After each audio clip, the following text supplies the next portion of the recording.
Hey Mystic, how you doing? I'm Teresa and welcome to Modern Mystic Messages. Thank you so much for stopping by and clicking on the video. If this is your first time here, welcome. If you're returning, welcome back.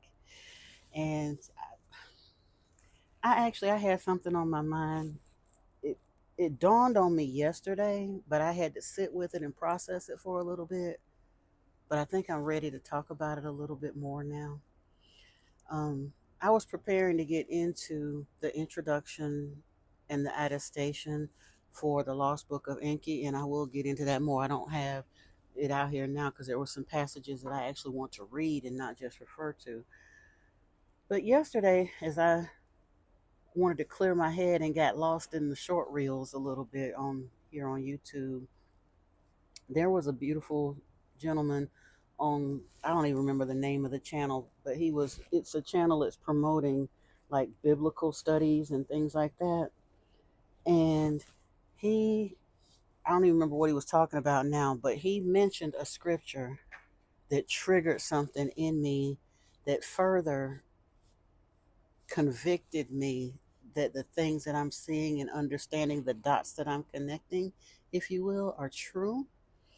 And it was the scripture that mentions the first things shall be last and the last things shall be first. And the context under which Yeshua was speaking to the people and the disciples, it was talking about the people and kind of like the lowly things of the world being saved in the end. But when he said that, I had been doing preparation for the discussion that I wanted to have about the lost book, and it reminded me, and we'll get into it either later this evening or tomorrow when I actually get into looking at the introduction. But when I did that video earlier about John chapter 1 verse 1 and John 3:16, and if you haven't watched those videos, look down in the content. It's not too far down there. Please go and check that out because I did have some really cool insights about those scriptures. But that thought that Yeshua was talking about someone other than Yahweh, Jehovah, when he was trying to tell them who sent him and whose son he actually was, he was not referring to what we assume or think of normally as the God of the Bible. He was talking about one of the other Elohim. And if you're not aware, in the scriptures, oftentimes the word that is translated God is Elohim out of the Hebrew. But the term Elohim is not a singular term. It means powerful ones in the plural with an S. One, if there was truly only one Elohim mentioned in the scriptures, the translated term would be Eloha. But we see Elohim, Elohim, Elohim over and over and over in the scriptures. So it's led me to understand, especially since I've started looking at a lot of the overall scriptures in comparison with some of the ancient texts, that they were very well aware that there was more than one God around. And truthfully, we know that because Yahweh himself told us that he's a jealous God and you'll have no gods before me. That's in the Ten Commandments that he wrote with his own hand at the mountain. And he was so upset because they went back to worshiping Marduk, his grandson or his nephew, when Moses came off the mountain, that he threatened to kill the entire nation of Israel right there on the spot. That's how jealous Yahweh is. So there was more than one Elohim even mentioned in biblical times. So it led me to wonder, when Yeshua said, "You don't know my Father and the one who sent me," what did he mean by that? But that other quote, "the first thing shall be last and the last thing shall be first," gives us another clue because that is a direct quote from Lord Enki, not Enlil, Jehovah, but Enki. Ea Enki, Lord of the waters, I think they called him. Enlil, Yahweh, Jehovah, his title was Lord of Lord of the Command, and of course he was the Satan of the Eden, Those were his two primary earthly titles at first. Satan of Eden, yeah, Jehovah God, the one y'all worship in the Bible, that and the devil, same individual. Do the research. I'm trying to tell you, Yahweh was Satan of Eden, and his other title was Lord of the Command. That was a title that he was given from his home world before when they first came here. And Enki's title was Lord of the Waters. That's why in many pantheons he's known associated with water. He was also known as Poseidon. In the Yoruba pantheon, he's known as Olokun. He was of wealth and good luck, but he was very much associated with water in several pantheons. Um, but the first thing shall be last, and the last thing shall be first. In the context in which Yeshua mentioned them, he was referring to the people and ultimate salvation at the end of this ride, so to speak. But he was directly quoting his father, the one who sent him. He was, or if we want to argue that Yeshua was not Enki's son, then certainly Yeshua was very familiar with Enki's teachings because that is a direct quote from the first part of the Lost Book of Enki, because that was the ethical and existential crisis, if you will, that he was facing before the Galactic Council when they were discussing what they had done in coming here to Ea and creating Homo sapiens from the hominid that was here. Is this something that was destiny that the divine creator of all kind of knew was going to happen and it was an unavoidable series of events? Or was this fate that they had tampered with when they dared to come here and play God by giving these hominids, us, they went from, I think it wasn't Homeopithecus, I think it was, I can't remember which iteration they determined that the hominid was when they started. They literally slingshotted evolution by probably a billion years when they came here and genetically modified the hominid that they found here and created the Adamu. And we'll get more into that story in another video, but it's literally outlined in the text that they found and left here. It's just that this is information that was initially undiscovered, but even after it was uncovered and translated, has been suppressed by religion and the political powers that be, because for real, if they tell the truth, it blows the lid off the religious and political systems on this planet. But guess what? Yeshua said the water bearer would show the way. We're in the age of Aquarius. It's time to blow the lid off of it. We're in the age of information. We can't just keep ignoring this information because the things that I'm saying, it's nothing new. It's not like I'm just making this stuff up out of my head. These are the insights that I got in meditation, or not the full blown concept, but concepts that I began to receive. And then I would be systematically led to, or information would cross my path that would further explain and or confirm the things that I was seeing in meditation. And some of these texts that I was looking at go back 150 years. This isn't anything new.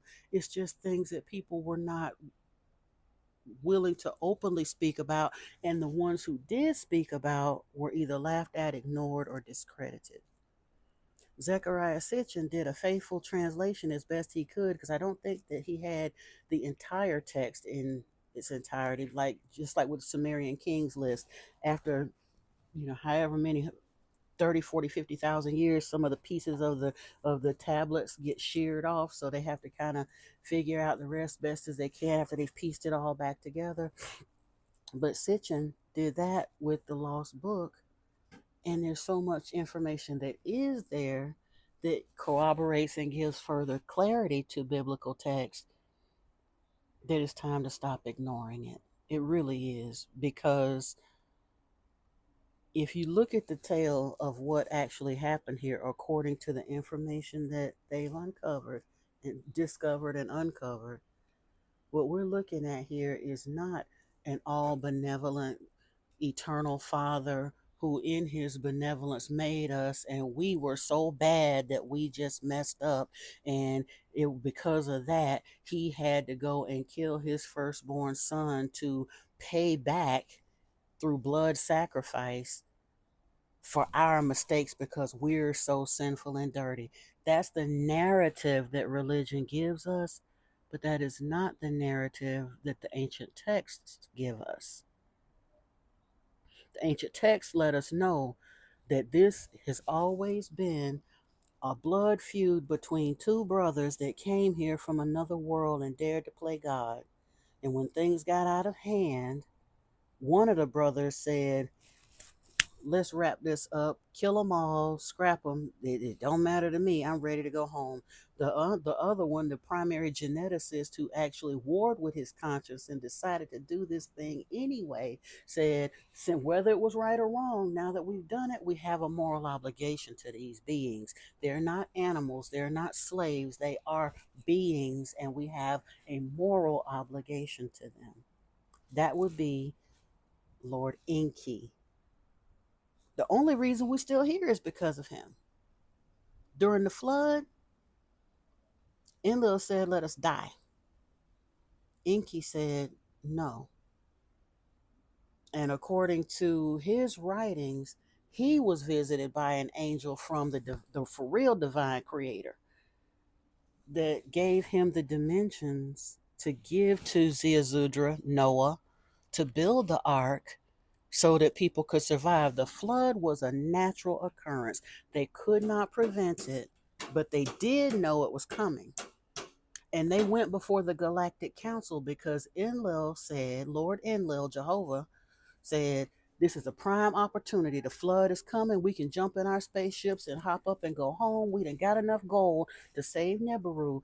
Let them go. We'll just wash them all out. They'll be done with. We can wash our hands of it, and that's that.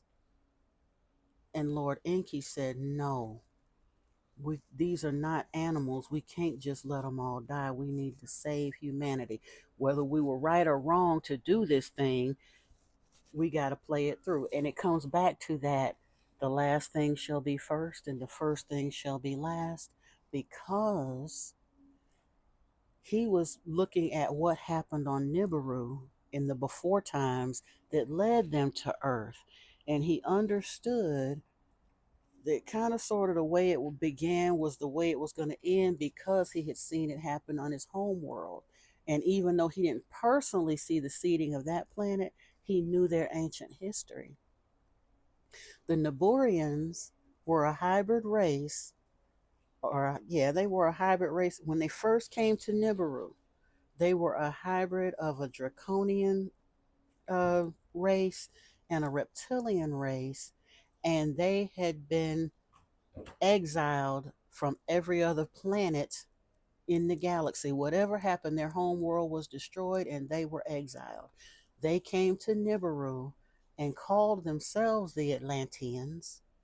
And over time, they became an immigration home point for other beings from other worlds that were having the galactic wars. So they really became a hybridized race or nationality of people at that point. So that's one of the reasons we in this day and time we have people talking about Lemurian ancestry and Pleiadian ancestry and the Orions and the Arcturians and the on and on and on, the Zeta Reticulans and all of that, because over 500,000 years of galactic history over time, the Atlanteans had members from all of those star systems right there on Nibiru. And when they started running out of gold, they had to come here looking for gold. And they weren't getting it up fast enough by their own means. And it finally got so bad that the workers, because they mined it themselves for over 30,000 years, but they were racing against the clock, literally trying to save their home planet. And the workers from Nibiru said, look, ain't no women, Ain't no this, we're not set out for this climate, this atmosphere. Yeah, we can breathe the air, but it's killing us slowly. We want to go home. And they mutinied. They were like, look, we ain't gonna sit here and keep digging gold forever. You better get us some workers in here because we want to go home. And that was when Enki, as a geneticist, came forth and said, as I was exploring the planet, he was given the region of the Abzu, which they believe was like southeastern Africa. At the time when they touched down in Adam's calendar, which they believe is in South Africa, they eventually wandered further into the north. So the Eden was in North Africa where they think it was, but as he continued to explore, he said in the Abzu he found a hominid. He thought it could be modified, and he wanted to go ahead and try. They took it to the Galactic Council. They finally said, yes, you can do it. And even at that story that we get in the Bible, he blew into the breath of the ground and at, not according to the ancient text. It was a process with multiple failures. That's why we have stories of the Nephilim and the Igigi or Igigi. Those were iterations of their breeding program failures, if you will, to some degree. I mean, the Nephilim, they were giants, they were intelligent, but they really were too big to be working in the mines. So that even though they had intelligence, they were not suited for what needed to be done. They were referred to as the sons of God because they did have Anunnaki blood. And actually, the Nephilim were not part of the breeding program. My apologies. Let me step back. The Nephilim were the organic breeding program that happened after the men from Nibiru had been on this planet for thousands of years, and they had gotten far enough along in the Eden breeding thing that they actually had hominids that more closely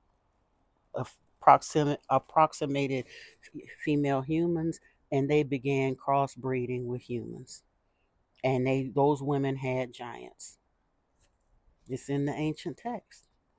We hear about, the angels, the sons of God took the daughters of man. Well, if we understand who the sons of God were, that absolutely happened. But please understand that's not real. Those were not angels that actually did that. Because Enlil had said that they would be known as gods. That he insisted that a worship gene was put in us, and he insisted that we were never to see their faces. That's why everywhere in the scriptures where he shows up, you hear the voice of God and you see fire and smoke and you the wind and all of that, but you never see God. They say no man can see God and yet live, because that's Enlil said he would kill them if they saw him. He told all of the other gods, Elohim, that were here, and it was a bunch of them. Isis was here, Thoth was here, Dumuzi was here, Ninurta was here, a whole bunch of them were here. But he said these beings, these creatures, as he said, were never to see their faces, and we were never to know that they were not gods. And he had Enki install a worship gene in us to make sure that we would have a predilection to worship. It's in the ancient text, and it's some of that stuff that they put in. Like, you see, I always wondered the apocryphal texts that they left. They had them in the Bible, and then they took those out. They took those out because they tell more of the story than religion wanted us to know. But it's time for us to know some of that stuff. And if you look at texts like the Book of Enoch and the Book of I don't even know if I can get a copy of the Book of Jasher, but as it turns, as we go along and along, we will look at some of those other books too. When we finish the Lost Book of Enki and the Enuma Elish and the Atrahasis, we'll get into the Book of Enoch and the Book of Adam and Eve and the Book of Jasher and start looking at some of those as well, because it sets a very different picture than what humanity has been told. We'll also start looking at some of the teachings of like Paul Wallace and Mauro Bellino, the things that he's uncovered as a biblical translator. And then look into the scriptures as well and kind of look at these things side by side, because once you understand it, what you're looking at, the Bible reads way differently. But back to that first things being last and last being first, like I said, I saw it kind of as a clue to let me know that when Yeshua said that he was very well familiar with the teachings of Lord Enki, so that when he said, "You do not know my Father," I understood. I last summer I started understanding. I didn't quite put it all together, but I was seeing. It came to me one day coming out of meditation that Job in the Bible, that whole story right there with Job and the Lord and Satan, the devil, and talking to the Father and all that, that conversation it never made sense to me in its entirety. But once I had gone through the Lost Book of Enki, it helped me understand that was not a conversation between God and the devil. That was a conversation between two brothers, again over sovereignty, to see if this man would be faithful. Because Job was very much committed to Lord Enlil, Jehovah. He was. And Enlil said, "Test him. You can do anything you want to him. Just don't kill him. Watch this. He won't deny me." And he was put to the test. But that was because he was Enlil's boy. And it occurred to me, I guess Yeshua let me hear it. I don't know. But it occurred to me shortly after that one of the reasons Yeshua was so tormented and persecuted and ultimately unalive was because he was Enki's boy. So Enlil hated him automatically. He wasn't sent here to be meek and humble. He was sent here to shake things up and to tell the truth. So he had a target on his back from day one. But it also helped me understand who he was and who sent him, because when he was 12 years old and he was speaking so eloquently that the rabbis hated him so much that they wanted him out right then. At 12 years of age, they had to get him out of town. We don't know nothing about, according to the scriptures. Now, there's plenty of other folks in the world that knew where Yeshua was and the things that he was doing and who he was studying with. But it's very evident from the things that he was teaching when he came back into Jerusalem. He had gone to the east to his father's house. Because by that point, after the Tower of Babel and all of that stuff happened, Enki's people and beliefs and that kinder, gentler, less violent way of being, that ideology was carried into the East. And then Yahwehism took over the world with its violence and mayhem and immorality and greed and commercialism and slavery and all the things we see right now. The things that they were doing on Nibiru. He took over that world. So when the scriptures say that the whole world is lying in the power of the wicked ones, it ain't lying. That no truer words have ever been spoken. But the end of the book, that revelation part, really lets us know he's not going to rule forever. And you know what the cool thing, and we'll get into it later in the Lost Book. I didn't understand how and why what happened with the nuclear attacks and the things like that happened. But do you know that 1945 with Hiroshima and Nagasaki, that was not the first time nuclear weapons have been deployed on this planet. They tell us about it in the Lost Book. Not too long after the flood, after they started putting things back together, they had an event. Like I said, the flood was unavoidable, and that's what Enki was talking about fate versus destiny. Because the next cataclysm that came, they called it the evil wind. I think it was Ninurta and Dumuzi, or two of it was, yeah, I think it was Dumuzi and Ninurta got to fighting in this war of the gods, and they wanted to destroy one of the spaceports. I believe it may not have been Adam's calendar directly, but they wanted to basically disable they're one of their enemies in this battle. And now mind you, these are cousins, like two sons or whatever. These were cousins that were fighting in this Anunnaki war. but they unleashed what they called the evil wind. And even they didn't know that the nuclear fallout was going to carry in the winds. And when they saw that it was coming and it was killing everything in its wake, that's when the Anunnaki got in their spaceships and hauled up until it all dies down. And Enki warned his people to get to the higher ground, do the best you could, because he knew he couldn't save them and he couldn't load them up and take them to Nibiru. But he and his wife got on their spaceships and he told all of his human people how to try to get in the caves and get to higher ground and do things so that when the evil wind made it to them, that people would be spared. And then they would begin to rebuild again at Ur and Nippur, whichever city it was. It's a whole lot to unpack, folks, and I'm not gonna hold you any longer. I just have so much of this stuff swarming around in my head and gotta get it out. So thank you so much for taking some time to let me share this with you. I love you, and until next time, peace and blessings to you. Namaste.